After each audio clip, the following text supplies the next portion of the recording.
एक विशालकाय पेड़ पर एक चिड़िया का घोंसला था, जिसमें चिड़िया ने दो बच्चों को जन्म दिया था।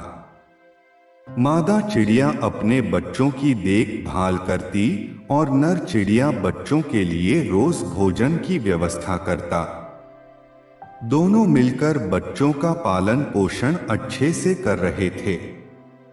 एक महीना बीत चुका था, बच्चों के पंख भी निकल आए थे, लेकिन अभी उन्हें उड़ना नहीं आता था। दोनों नन्हे परिंदों को एक दिन उनके माता पिता उड़ाना सिखा रहे थे। दोनों परिंदों में उड़ने की बहुत ललक थी। थोड़ा थोड़ा उड़ने भी लगे थे, लेकिन उसी रात को घने बादलों ने दस्तक दी।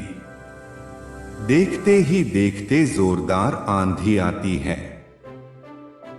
तूफान थमने के बाद उनमें से एक नन्हा परिंदा अपने परिवारजनों से बिछड़कर अपने आशियाने से बहुत दूर आ गया था। उस नन्हे परिंदे को अभी उड़ान भरने अच्छे से नहीं आता था। उसने उड़ना सीखना अभी शुरू ही किया था। उधर नन्हे परिंदे के परिवार वाले बहुत परेशान थे और उसके आने की राह देख रहे थे। इधर नन्हा परिंदा भी समझ नहीं पा रहा था कि वो अपने आशियाने तक कैसे पहुंचे। वह उड़ान भरने की काफी कोशिश कर रहा था, पर बार बार कुछ ऊपर उठकर गिर जाता। कुछ दूर से एक अनजान परिंदा अपने मित्र के साथ ये सब दृश्य बड़े गौर से देख रहा था। कुछ देर देखने के बाद वो दोनों परिंदे उस नन्हे परिंदे के करीब आ पहुंचे। नन्हा परिंदा उन्हें देख के पहले घबरा गया, फिर उसने सोचा शायद ये उसकी मदद करें और उसे घर तक पहुंचा दें। अनजान परिंदा, क्या हुआ? नन्हे परिंदे काफी परेशान हो। नन्हा परिंदा, मैं रास्ता भटक गया हूं और मुझे शाम होने से पहले अपने घर लौटना है। मुझे उड़ान भरना अभी अच्छे से नहीं आता।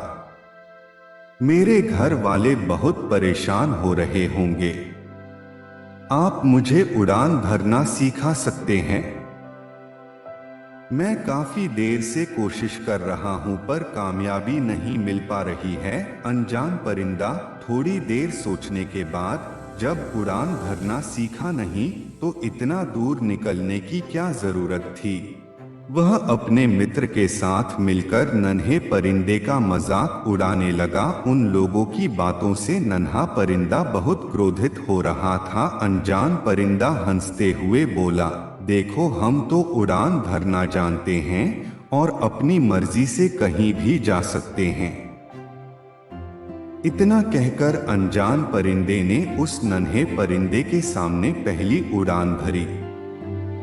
वह फिर थोड़ी देर बाद लौटकर आया और दो चार कड़वी बातें बोल पुनः उड़ गया। ऐसा उसने 5-6 बार किया और जब इस बार वो उड़ान भर के वापस आया तो नन्हा परिंदा वहां नहीं था। अनजान परिंदा अपने मित्र से, नन्हे परिंदे ने उड़ान भर ली ना? उस समय अनजान परिंदे के चेहरे पर खुशी झलक रही थी। मित्र परिंदा, हाँ, नन्हे परिंदे ने तो उड़ान भर ली, लेकिन तुम इतना खुश क्यों हो रहे हो मित्र? तुमने तो उसका कितना मजाक बनाया। अनजान परिंदा, मित्र, तुमने मेरी सिर्फ नकारात्मकता पर ध्यान दिया, लेकिन नन्हा परिंदा मेरी नकारात्मकता पर कम और सकारात्मकता पर ज्यादा ध्यान दे रहा था।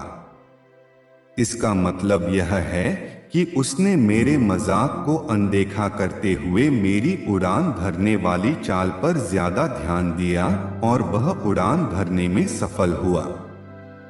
मित्र परिंदा, जब तुम्हें उसे उड़ान भरना सिखाना ही था तो उसका मजाक बनाकर क्यों सिखाया?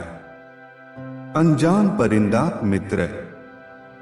नन्हा परिंदा अपने जीवन की पहली बड़ी उड़ान भर रहा था और मैं उसके लिए अजनबी था। अगर मैं उसको सीधे तरीके से उड़ना सिखाता तो वह पूरी जिंदगी मेरे एहसान के नीचे दबा रहता और आगे भी शायद ज्यादा कोशिश खुद से नहीं करता। मैंने उस परिंदे के अंदर छिपी लगन देखी थी।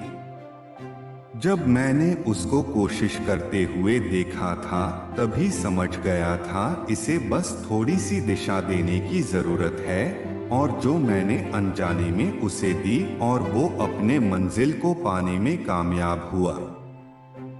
अब वो पूरी जिंदगी खुद से कोशिश करेगा और दूसरों से कम मदद मांगेगा। इसी के साथ उसके अंदर आत्मविश्वास भी ज्यादा बढ़ेगा। मित्र परिंदे ने अनजान परिंदे की तारीफ करते हुए बोला, तुम बहुत महान हो। जिस तरह से तुमने उस नन्हे परिंदे की मदद की वही सच्ची मदद है।